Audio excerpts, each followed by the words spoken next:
I'm going to ask you to look inwards. No, I'm not about to take you on a spiritual experience.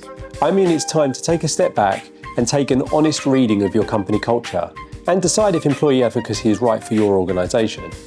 Employee advocacy and great company culture go hand in hand because happy employees are engaged employees, and engaged employees are more likely to want to take part. If you have a workforce that is predominantly disengaged, and if you believe you have a company culture issue, then this may be something that sets you back.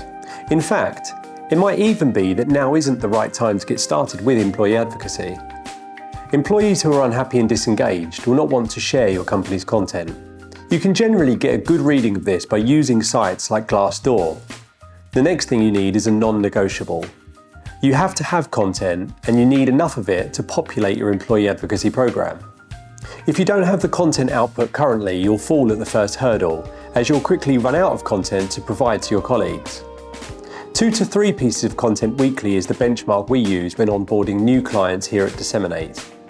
When it comes to recruiting advocates, try not to think about how many employees your company has, and try to think more about how many employees you'll be able to invite. What is arguably more important is how many of them will accept the invite to join your program. Remember that not all employees will join your program, so aim to invite 2 to 3 times more than you aim to recruit. The last one is arguably the most important one. Do you have the weekly time resource required to run a great advocacy program? It's great if you've got all of the other things I mentioned in place, but if you or your team don't have the time to invest, then performance will suffer. With employee advocacy, the more effort you put in, the more reward and ROI you will see.